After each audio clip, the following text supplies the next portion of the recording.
The God said, "Let there be light."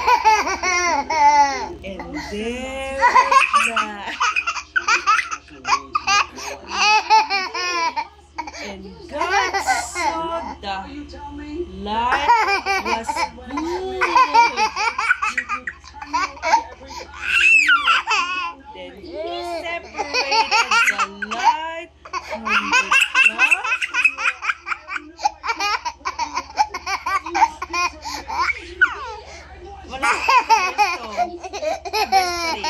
Wala pa tayo sa verse 3. Tawa ka ng tawa.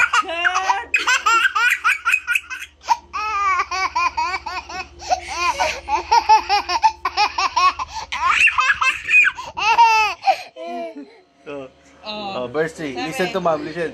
And God saw the light was good.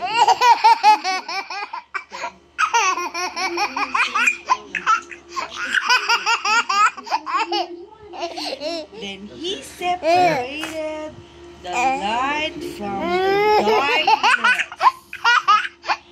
God called the light day, and darkness night.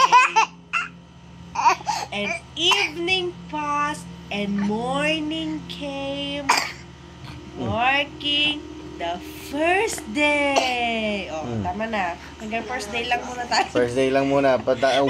First day pa lang naubo na. Kakatawa. Again.